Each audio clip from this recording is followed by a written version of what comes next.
Assalamualaikum warahmatullahi wabarakatuh. Kembali lagi di acara Podcast Ngapak 521 Ngerti Pajak. Pada kesempatan kali ini, Podcast Ngapak kembali dipandu oleh saya, Yasid.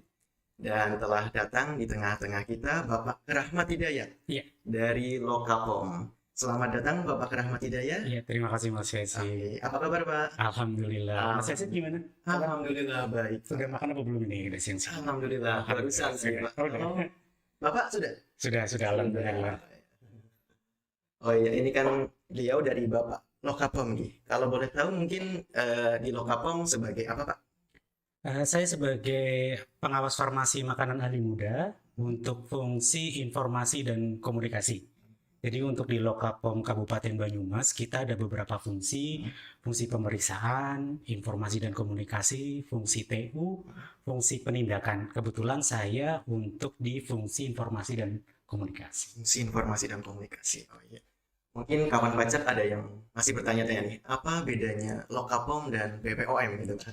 Iya, Mungkin bisa dijelaskan dulu. Lokapom dan BPOM. Malah seringkali sebelum menjawab pertanyaan itu ada yang pomnya ini dikira polisi militer lah Polisi militer. atau pompa bensin lah gitu. Jadi ada beberapa memang banyak masyarakat yang belum kenal POM itu apa. Badan POM ini kan kita lembaga non kementerian. Badan Pengawas Obat dan Makanan, pusatnya ada di Jakarta. Sementara untuk membantu wilayah di seluruh Indonesia, Badan POM itu ada UPT di provinsi dan di kabupaten. Kalau di provinsi kita mengenalnya Balai Besar Pengawas Obat dan Makanan atau Balai Besar Pengawas Obat dan Makanan. Untuk di wilayah kabupaten kita menyebutnya Lokapom sesuai dengan kabupaten. Nah, di Provinsi Jawa Tengah kita baru ada dua nih, Lokapom Banyumas dan Lokapom di Surakarta. Tapi sama ya Pak? Sama Bagian dari Badan POM, cuma untuk UPT di wilayah daerah maupun provinsi, kabupaten atau provinsi. Oke. Kalau untuk Lokapom izinnya bisa apa aja sih Pak?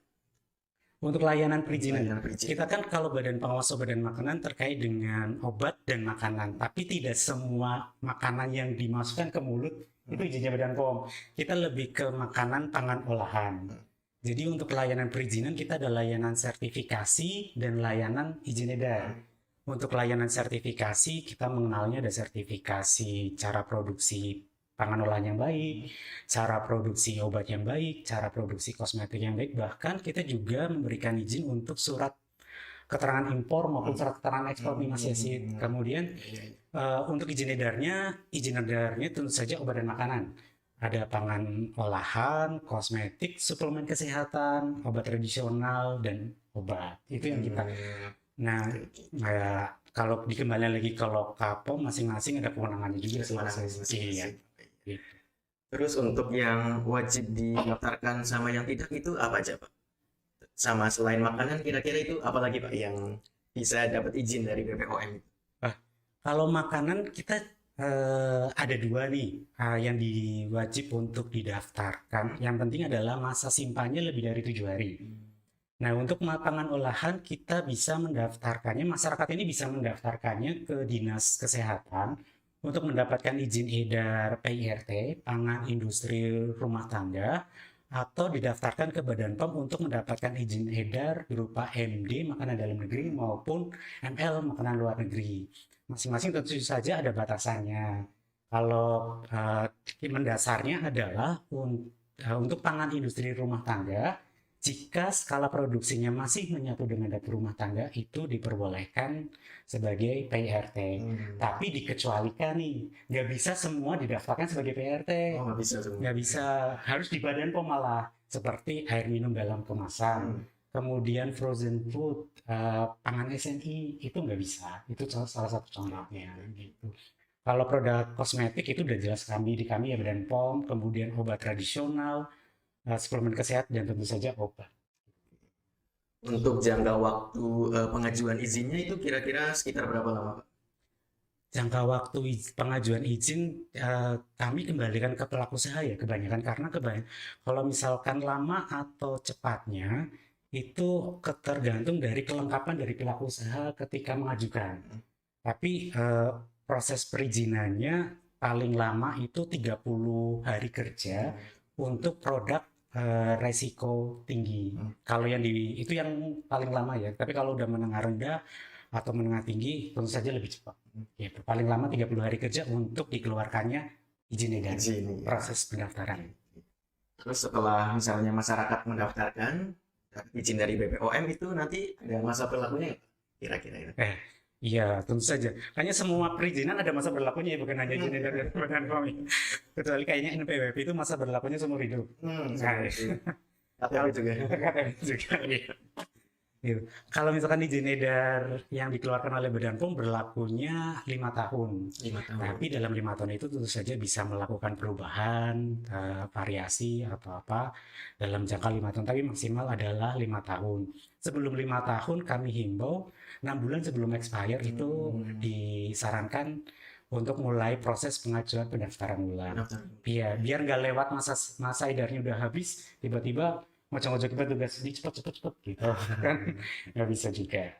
Kalau misalnya nanti udah habis saya lewat 5 tahun itu, tentu saja produknya kalau lebih dari yang masa edarnya misalkan hari ini dia udah habis masa berlakunya tapi baru ngajuin, mungkin sebenarnya mengajuinya sebelum masa habis selesai, tapi kan karena butuh lama kemudian ada evaluasi mungkin atau apa lewat, tentu saja ada sanksinya adalah dikatakan produk tersebut kalau misalkan tidak ada izin edarnya dikatakan produk yang ilegal. Yang kedua, nomor pendaftarannya akan berubah. Keuntungannya untuk para pelaku usaha kalau misalkan dia mengajukan izin edar sebelum masa berlakunya habis, nomor izin edarnya sama. Jadi akan tetap, tapi kalau misalkan masa izin edarnya habis kemudian pelaku usahanya mengajukan, itu nomor izin edarnya yang tadi MD sih diikuti dengan 12 atau 15 digit angka untuk saat ini itu berubah. Nah, nanti ruginya siapa? Pelaku usaha, karena kan nanti di label ya, katakanlah labelnya ada izin edarnya MD sekian sekian. Dia udah cetak kemasannya banyak banget tuh, berapa karton gitu. Kalau misalkan nomor MD-nya berubah, yang rugi siapa? Pelaku usaha. Makanya kami menyarankan sebelum 6 bulan sebelum habis masa berlakunya kita himbau untuk melakukan pengajuan perpanjangan izin edar. Jangan lupa untuk perpanjangan sebelum masa berlakunya habis. Iya, betul. Terus misalnya ada kawan pajak nih yang ingin mengajukan izin edar, kira-kira berkas yang harus disiapkan itu apa aja? Izin edar, ini konteksnya pangan olahan ya? Karena nanti kalau misalkan produk yang lain akan berbeda gitu. Tapi ini karena fokusnya kita ke pangan olahan dulu ya, Mas Yasid ya. Untuk prosesnya, saya jelaskan dulu prosesnya, bahwa untuk izin edar pangan olahan di Badan POM, pelaku usaha ini harus mengajukan dulu izin penerapan cara produksi pangan olahan yang baik. Nanti melalui OSS, online single submission, di situ mengajukan izin penerapan CPPOB. Syarat yang dibutuhkan ketika nanti akan mengurus sertifikasi CPPOB itu adalah yang pertama peta lokasi. Peta lokasi ini nggak harus digambar yang kayak kalau undangan nikah itu loh, kan ada peta lokasi tuh biar daftar tamu undangannya nggak nyasar ya. Nah, kita nggak harus seperti itu, tapi kita misalkan screenshot GPS ditempel dalam Word mungkin itu boleh. Google Map boleh gitu. Kemudian layout bangunan ini kita harus digambar karena kita menilai biar evaluator itu bisa menilai apakah ada risiko terjadinya kontaminasi silang baik dari pelaku usaha maupun antar bahan jadi maupun bahan baku atau bahan setengah jadi. Itu biar kita tahu bahwa alurnya karyawan pekerja ini gimana sih. Itu makanya perlu digambar. Kemudian berkas yang selanjutnya harus disiapkan oleh pelaku usaha adalah dokumen mutu atau kita kenal SOP. Tapi untuk SOP ini biasanya kan kalau UMKM, mohon maaf, mungkin ada yang kurang mengerti atau yang kurang paham, apalagi dokumen mutu ini cukup banyak yang kita minta. Tenang saja Mas Yazid, kita juga dari Lokal POM Banyumas sudah membantu menyiapkan dokumen mutu ini. Kita bisa berikan masternya, nanti bisa diedit sesuai dengan kebutuhan dari pelaku usaha. Kemudian dokumen selanjutnya yang disiapkan adalah deskripsi bahan. Jadi misalkan Kalau pelaku usahanya bikin nugget ayam, daging ayamnya berapa persen, mungkin ada tepung, kemudian ada bahan tambahan yang lain disampaikan di situ, biar kita menilai apakah memang bahan tambahan ini, bahan baku ini memang boleh digunakan dalam proses produksi tersebut, gitu. Kemudian alur proses produksi ini digambarkan, dijelaskan dalam secara skematis, maksudnya urutannya gimana sih dari bahan baku sampai produk jadi itu selesai digambarkan. Nggak perlu menjelaskan secara detail pelaku usaha karena yang penting adalah kita dari Badan POM terutama evaluator bisa melihat oh proses-proses produksinya itu seperti ini. Gitu. Jadi dokumen yang dipersiapkan itu untuk tahapan pertama adalah pengajuan izin penerapan CPPOB.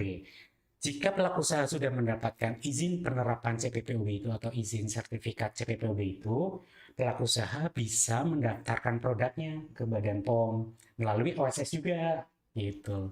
Nomor izin edarnya ini diajukan, yang dibutuhkan dokumennya tergantung dari kategori risiko dari produknya.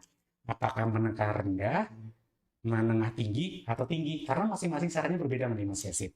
Kalau menengah rendah itu saya contohkan aja keripik ya misalkan, itu nggak diwajibkan melampirkan hasil uji lab, itu nggak harus. Tapi kalau menengah tinggi eh, nggak harus kalau menengah tinggi itu nggak harus karena menengah tinggi saya contohkan adalah SNI, produk SNI itu kan wajib SNI dia sudah menguji produk akhir, gitu. Itu nggak diwajibkan. Dokumen yang pasti disiapkan adalah rancangan label. Karena kita mengevaluasi labelnya. Ada beberapa desain label atau yang informasi yang ada dalam label itu memang nggak boleh. Kita mengacunya ke PP 69 tentang iklan dan label pangan. Kemudian tentu saja karena ini adalah proses yang istilahnya negara punya, harus ada pelaku usaha harus membayar ke negara dalam rangka proses perizinan produk itu. Cukup waktu bayarnya adalah waktu proses pengajuan pendaftaran izin edar. Kalau tadi di CPPOB, izin penerapan CPPOB ini, pelaku usaha nggak diminta untuk membayar apapun, tapi waktu mendaftarkan produknya, pelaku usaha harus membayar karena nanti bukti bayarnya diupload, gitu. Berapa besarannya nanti mengacu ke peraturan pemerintah nomor 32 tahun 2017. Itu sekitar berapa? Nah, kali ada yang Sekitar penasaran nih. Rentangnya sekitar rentangnya paling murah kalau saya nggak karena kalau di pangan olahan Mas Yesi itu tuh ada sekitar 16 kategori pangan. Masing-masing berbeda. Paling tinggi itu 3 juta itu untuk kategori minuman beralkohol. Ini paling rendah sekitar 200.000. Tapi kalau dibilang rata-rata ya sekitar 300 sampai 500.000 per kategori dari produknya. Dan itu untuk pendaftaran baru, nanti kalau memperpanjang lebih turun lagi. Sebelum kita lanjut perbincangan kita, Ya. kita bisa minum dulu Pak ini. Nah, boleh. Sudah disediakan nih. Alhamdulillah ini Mas Yasin menawarkan minum. Saya harus juga soalnya.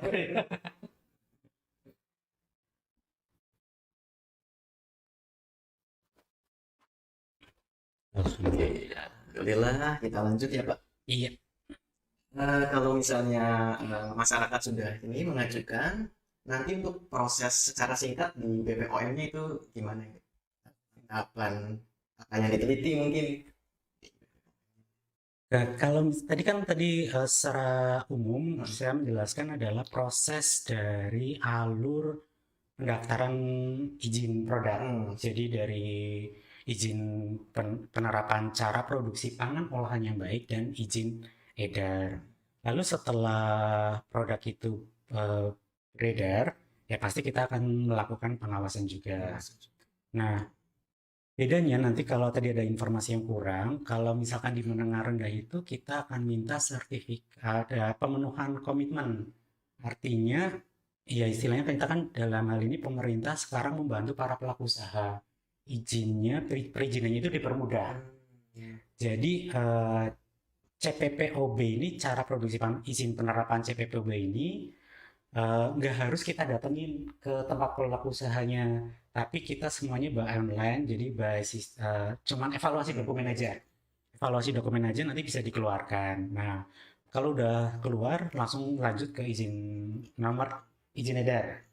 Nah, dalam rentang 1 tahun setelah dikeluarkannya seizin penerapan CPPUB ini tadi, pelaku usaha harus berkomitmen untuk melaksanakan eh, proses cara produksi pangan olahan yang baik ini dengan baik gitu. Nah, kalau misalkan ditemukan adanya tindak pidana yang melanggar atau apa, bisa jadi itu izin penerapannya kita cabut. Bisa Gitu. dicabut ya. Iya, bisa Waktu-waktu dicabut. bisa Bisa dicabut. dicabut. Jadi karena kan kita sistemnya sekarang mempercayakan ke pelaku usaha, makanya kita himbau memberikan data dan apapun dokumen itu dengan sahih dan benar. Jadi takutnya memang kan nanti yang rugi pelaku usaha sendiri. Lebih baik kita awal himbau daripada nanti di tengah-tengah ada yang salah kan kasihan juga pelaku usaha. Terus dalam melakukan proses bisnisnya, kira-kira kendala apa aja yang ditemui dari Lokapong ini? Kalau selama ini, kalau misalkan dari para pelaku usaha nih, kalau ketika mengajukan izin edar, biasanya mereka itu mengeluh tentang lahan. Biasanya kan bayangannya nih kalau mau didaftarkan ke Badan POM, pasti industri yang besar. Industri yang besar, padahal enggak gitu. Eh, dari sarana prasarana biasanya mengeluh, saya nggak punya bangunan yang besar gitu. Karena untuk perizinan di Badan POM yang MDML ini berbeda dengan PIRT. Jadi PIRT adalah masih boleh menyatu dengan dapur rumah tangga. Nah, kalau dalam Badan POM harus terpisah dengan dapur rumah tangga. Nah, sekarang dapur terpisah kan bayangannya harus ada bangunan tersendiri tuh. Nah, di komplek yang tinggal di perumahan juga boleh sebenarnya, tapi harus terpisah. Memang ada ruangan khusus tersendiri untuk proses produksi. Nanti layout bangunannya kalau misalkan bingung atau apa, aku saya juga bisa konsultasi langsung ke kami kalau kamu datang langsung gitu. Kendalanya itu. Kemudian eh, dulu itu di persyaratan awal mungkin panduan mutu kita nggak saklek banget, tapi sekarang harus memang kendalanya adalah di panduan mutu. Jadi banyak pelaku usaha UMKM yang mengerti cara bikin panduan mutu SOP itu gimana sih gitu kan. Akhirnya ya gitu kita akhirnya berikan istilahnya masternya atau kita bantu soft filenya biar nanti sesuai dengan kebutuhan. Kendala yang ketiga mungkin dari pengujian produk. Dulu kan harus melampirkan uji produk. Uji produk hasil produk akhir. Sekarang menengah rendah nggak diwajibkan nih, nggak diwajibkan. Tapi minimal meskipun nanti setelah keluarnya izin edar, minimal 1 tahun sekali pelaku usaha harus mengujikan produknya untuk memastikan keamanan mutunya si produk gitu. Lebih banyak dan dibilang mahal gitu kan. Ada yang bilang biayanya mahal padahal mungkin karena mahal karena nggak tahu ya gitu. Atau mungkin karena ada biro jasa ada biro jasa atau memanfaatkan itu padahal nggak Oh sama iya, sekali gitu. lewat pihak ketiga ya, pihak lain. Iya, ya gitu ya. Atau ada calonnya Terus gitu. mungkin tadi udah sempat disinggung sedikit tentang kira-kira mitigasi resiko mengatasi kendala tersebut saja. Barangkali ada yang belum disebutkan tadi. Ah, tadi mitigasinya tadi ya. Kalau yang kalau terkait dengan sarana dan prasarana, yang penting adalah terpisah, kemudian satu ruangan yang memang mencukupi standar minimalnya terpenuhi. Itu kita biasanya kalau mau renovasi bangunan atau apa disarankan konsultasi dulu untuk meminimalisir adanya biaya yang dikeluarkan. Yang tidaknya standar minimalnya terpenuhi. Eh, kita himbau kalau para pelaku usaha kalau terkait sama bangunan konsultasikan aja dulu, terutama kalau yang ingin renov atau apa, biar kita bisa memilihkan solusi yang terbaik demi apa ya, kalau terkait sama biaya kan pasti pelaku usaha pasti ngeluh juga. Itu kemudian terkait dengan pengujian produk di laboratorium pengujian di wilayah Banyumas kan belum banyak. Kita ada kerjasama dengan pihak Universitas Jenderal Sudirman. Kita memfasilitasi, kemarin kita ada bentuk MOU dengan Universitas Jenderal Sudirman. Kalau misalkan ada pelaku usaha yang ingin mengujikan produk, jika mereka mampu, kita arahkan ke sana. Daripada nanti produknya dibawa nih ke Semarang atau apa kan lumayan biaya ongkos juga ya. Kita arahkan ke sana. Kemudian tadi yang SOP kita siapkan yang istilahnya masternya nanti tinggal edit-edit kayak gitu. Tidak ada beberapa lah itu. Dan ada pendampingan langsung juga. Kita dari Badan POM, terutama Lokapom Banyumas, setiap tahun kita ada pendampingan UMKM untuk istilahnya mempercepat proses perizinan one day service khusus yang menengah rendah itu kan pasti 1 hari keluar. Jadi kita datangkan tim dari pusat, kita undang para pelaku usaha yang memang sudah mengajukan berkas lengkap, kita datangkan tim pusat, evaluator, di hari itu keluar izin Langsung. langsung. Oke. Iya, terus saya juga penasaran nih Pak. Saya kan sering lihat produk itu ada tanggal kadaluarsanya. Itu yang ngeluarin BPOM atau gimana? Tanggal kadaluarsa. Tanggal kadaluarsa kita nggak mengeluarkan tanggal kadaluarsa produk itu ya.